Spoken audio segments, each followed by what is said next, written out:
Message pour les jeunes aussi, musulmans qui voient des choses violentes contre la communauté, alors que quand on connaît la religion islamique, on sait que c'est une religion qui prône la paix, la bienveillance, le bien-être de toutes les créatures. Pratiquer cette religion est un djihad, c'est difficile. On le sait, on est dans des temps durs, difficiles, où les gens ne sont plus aussi ouverts d'esprit, où il y a des jugements forts, des préjugés forts, douloureux, violents. C'est fait exprès, c'est fait pour attiser le feu, l'énervement, la colère, pour attiser la violence, la colère, l'énervement, pour mettre en péril et en échec aussi au regard du monde. Vous savez ce que c'est, le provocateur essaie de provoquer celui qui est indifférent à la provocation. C'est la force des vrais croyants, quels qu'ils soient, chrétiens, juifs ou musulmans, ou bouddhistes, ou tibétains, ou autres, c'est la pratique de la patience. C'est une arme de poids que les gens incroyants maîtrisent mal. Et il faut que vous le compreniez, on n'est pas tous égaux dans la foi, dans la capacité à maintenir et à soutenir le service de Dieu sur terre.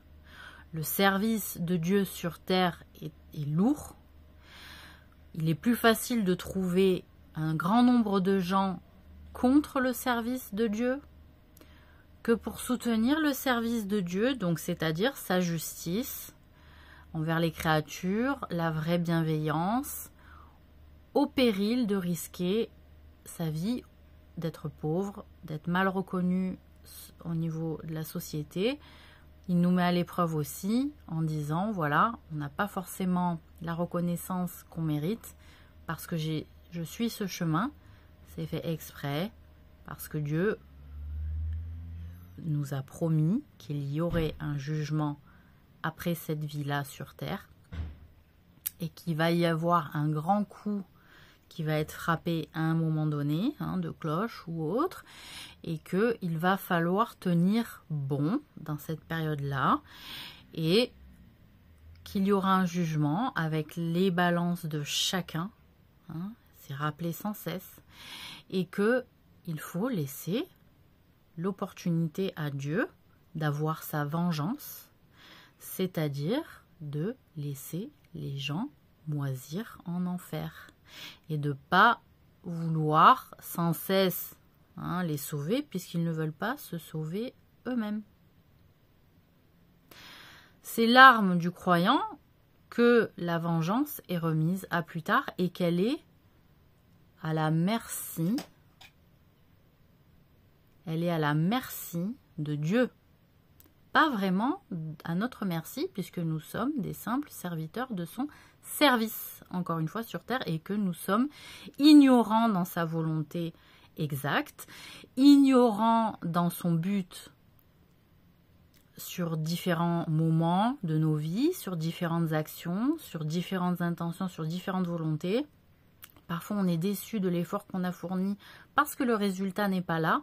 Sachez que rien n'est perdu, tout se transforme dans la science et dans l'intentionnalité de Dieu à notre égard. À un moment donné, j'en ai prouvé l'exemple.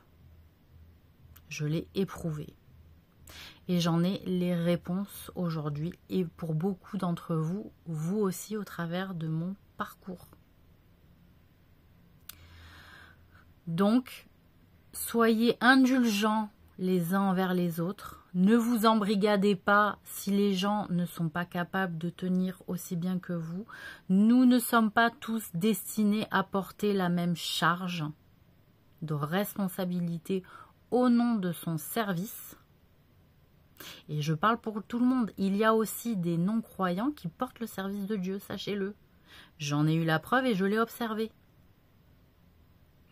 Donc ne soyez pas, vous aussi, gens croyants, pleins de préjugés envers les non-croyants. Soyez droits et faites ce que vous avez à faire.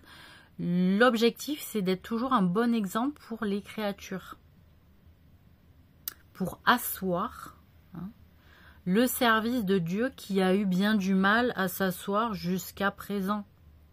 À force de laisser autant de liberté et de droits sur les créatures à des personnes qui ne le méritaient pas et dont elles n'avaient pas la légitimité réelle.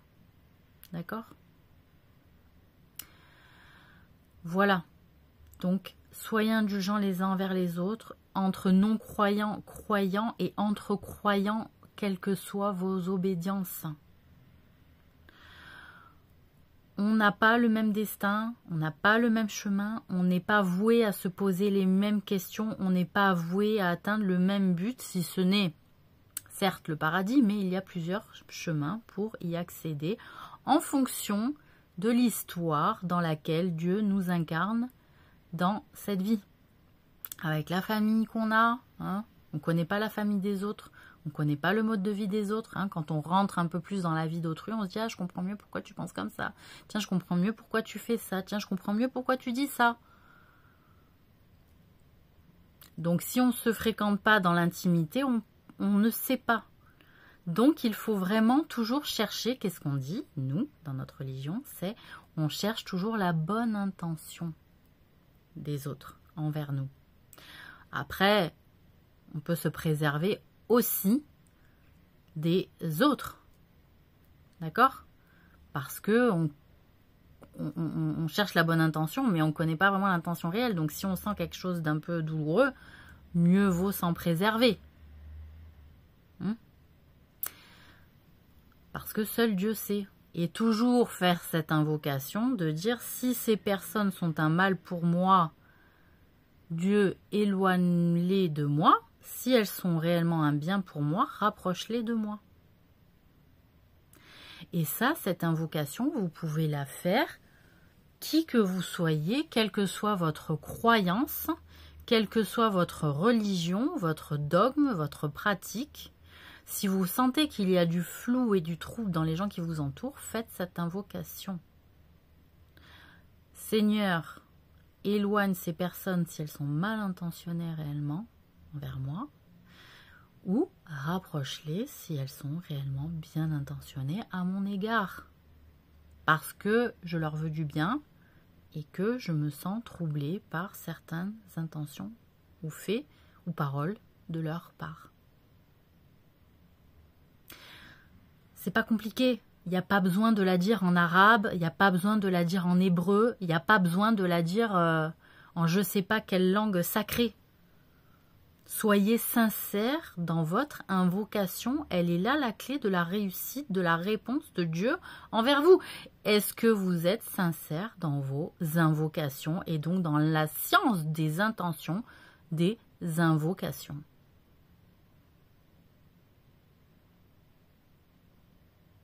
Voilà. Quand on n'a pas beaucoup de branches auxquelles s'accrocher, je peux vous dire que le câble d'Allah, de Dieu, est plus solide que solide. Et il suffit à toute autre branche. Voilà.